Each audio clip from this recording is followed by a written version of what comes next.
Hey everyone, this is Matt with Rock Pest Control.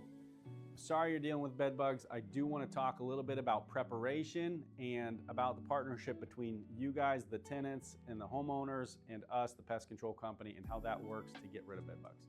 So a couple of key points is one, we need to be an island. We need to avoid bridges and we need to maintain organization. What does that mean? Be an island. That means wherever we're sitting, sleeping, or lounging, we need to be an island. And the reason for that is bed bugs don't jump, they don't fly, they have to walk in order to get to us. So a good example is if a bed bug is in a dresser on the other side of the room, for that bug to get to us, it's not gonna jump, it's not gonna fly, it's gonna have to walk out of that dresser, down to the ground, across the floor, up the legs of the furniture, whether a bed or a couch or a chair, bite us, and then retrace its steps all the way back. In doing so, we're setting a trap for that. So we're going to spray a barrier in front of that dresser. We're going to spray a footprint around the bed. We're going to spray around the legs. We're going to spray around the side of the frame, the side of the box spring. And so for that bug to get to us, it had to walk across 3 or 4 barriers. In doing so, it will eventually die. It may bite us one more time, but that's its last bite.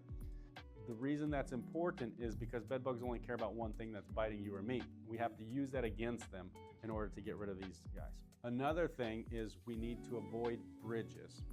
So a bridge, in the example that we just gave, if we had a blanket laid out across the ground, it's gonna cover the barrier around the footprint, it's gonna cover the barrier around the side of the bed, the foot of the bed, and that bug is gonna be able to walk up that blanket, use it as a bridge to get to us, bite us, and then go back into that dresser, and it's never walked across that spray. Another bridge may be laundry thrown out on the ground and it's covering our spray. Bed bugs will find those bridges and they will continue to survive. We may knock them back a little bit, but if we continue to give these bridges and we don't kill every last bug, we're just delaying them. So we need to avoid bridges. Other common bridges are pillows touching the wall. So we need to make sure that bed is away from the wall. A headboard touching the wall is a bridge, so we need to pull it away from the wall. Our recliners touching the wall, tables shoved up against the side of our beds or our chairs, our couch. So everything needs to kind of be spread apart and have a good 3 to 6 inches around every piece of furniture.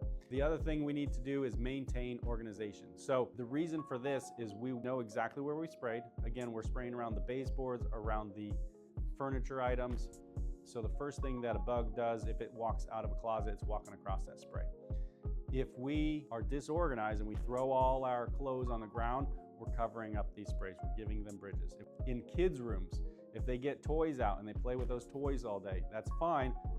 Before we go to bed, we've got to put all those toys away. That organization forces those bed bugs to walk across that barrier and eventually they will die. The more organized we are, the faster this problem gets solved. Another thing I want to touch on is a couple of reasons for reinfestation. There are 2 main reasons. One, I don't know how we got the bed bugs in the first place, but if we continue that communication, let's just say it's a neighbor or a friend or a family member that has bed bugs, they came to our house and they brought bed bugs.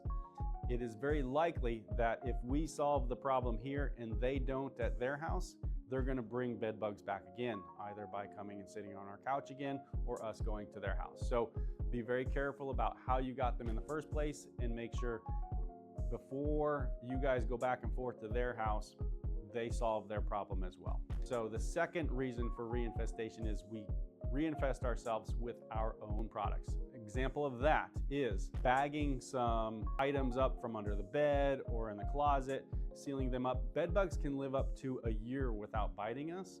And so if that bed bug is trapped in that bag and it's stored in the closet and we solve the problem, we get rid of all those bed bugs, well, our spray eventually wears off and it's no longer effective. Well, 6 months down the road, we go and we open that bag and that bed bug is still alive in there, it's gonna reinfest. So we wanna be very careful about items that we get out of our house or out of our apartment in preparation for this treatment. And before they come back in, we treat those items. You can treat items that have been taken out with heat, so blankets, clothes, run them through a dryer. That will kill any bed bugs that are in there. If it's shoes or something, or maybe some hard surface toys that cannot be heated, you can spray those items with alcohol inside and out. If alcohol got on a bed bug, it will die.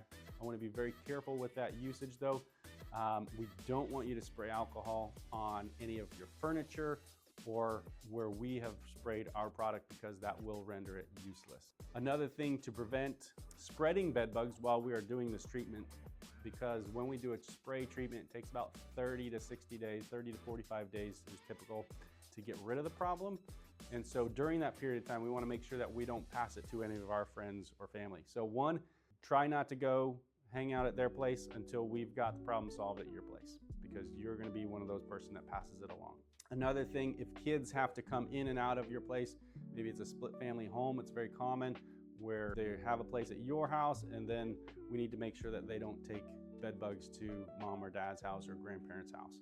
And the way we do that is we run all their clothes through the dryer before they leave, pack them up in a sealed bag, and we know that there's no bed bugs going. In conclusion, it's very important to prep, be an island. If there's anything you remember from this conversation, be an island and do not give bridges to bed bugs. Thanks, and we'll see you.